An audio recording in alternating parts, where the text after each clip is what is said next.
ইস্তেগফার বেশি বেশি পাঠ করবেন। 1 নাম্বার, সমস্ত গুনাহ মাফ করবে কে? আল্লাহ। 2 নাম্বার, আসমান থেকে রিজিক দেওয়ার ওয়াদা কার? আল্লাহ। 3 নাম্বার, ইস্তেগফার পাঠ করবেন, সম্পদ দেওয়ার ওয়াদা করেছেন কে? 4 নাম্বার, রবানিন, ইস্তেগফার যারা পাঠ করবেন সন্তান দেওয়ার ওয়াদা কার?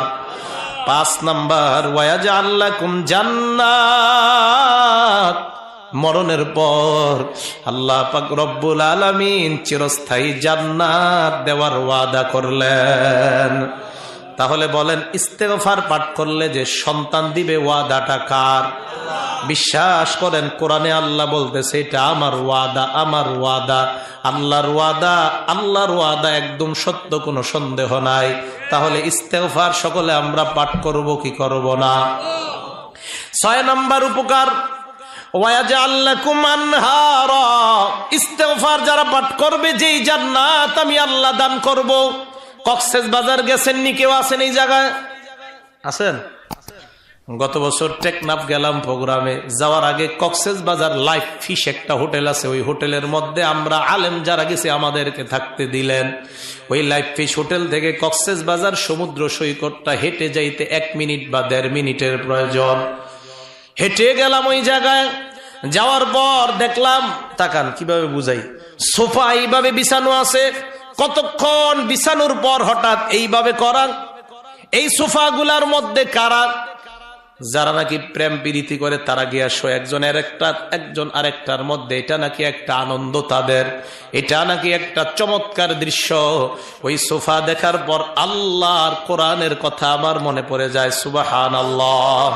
আল্লাহ বলেন, আলাল আরাইকি ইয়ানজুরুন মুত্তাকিনা ফিহা আলাল আরাইক, জান্নাতীরা এইভাবে জান্নাতের মধ্যে হেলান দিয়ে থাকবে, আপনি হেলান দিবেন, পাশেরটা আপনার বিবি হেলান দেওয়া থাকবে, আরেকটার মধ্যে আপনার হুরগেলমানরা থাকবে। দুনিয়ার মধ্যে প্রেম প্রীতি যারা করে তারা তাকায় দেখে পানির সমুদ্র দেখা যায়। আল্লাহর কোরআন বলেন, তোমরা যখন শুইবা তাকায় দেখবা তোমাদের আশেপাশ দিয়া দুধের নহর, মধুর নহর প্রবাহিত হয়ে যায়। আল্লাহ বলেন, ইস্তেগফার পাঠ করবা। 6 নাম্বার উপকার, আমরা ইস্তেগফার পাঠ করব কিনা? পড়েন সবাই, আস্তাগফিরুল্লাহ, আস্তাগফিরুল্লাহ। ইস্তেগফার পাঠ করার 7 নাম্বার উপকার, শরীরের শক্তি দরকার আছে না নাই? আল্লাহ দুনিয়ার মধ্যে একটা সম্প্রদায় পাঠিয়েছেন, এই সম্প্রদায়ের নাম আদ সম্প্রদায়।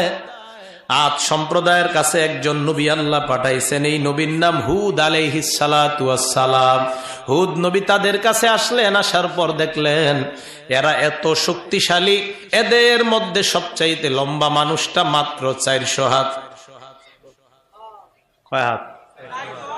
সবচেয়ে খাটো মানুষটা মাত্র 100 হাত। সবচেয়ে খাটো কয় হাত? আমরা এই জায়গায় যারা আছি সবগুলা এরকম দাঁড়াইলে 100 হাত হইব কিনা আল্লাহ জানে। যারা আমরা আছি এই জায়গায় একজনের উপরে যদি আরেকজন দাঁড়াই 100 হাত পর্যন্ত হবে কিনা কে জানে। এইভাবে বিশাল বড় লম্বা এক একজন, তো 400 হাত তো হবে না, 100 হইতে পারে, 400 হবে না। 400 হাত কি তাদের হাত অনুযায়ী আল্লাহ জানে, যে মানুষটা 400 হাত লম্বা, এর হাত কেমন লম্বা। এই জাতির কাছে হুদ নবীকে আল্লাহ পাঠাইছে। তো আসার পর দাওয়াত দিলেন, ইয়া কওমি ইবুদুল্লাহা মা লাকুম মিন ইলাহিন গায়রু, হে আমার সম্প্রদায় তোমরা আল্লাহর ইবাদত করো, তিনি ছাড়া কোনো ইলাহ নাই।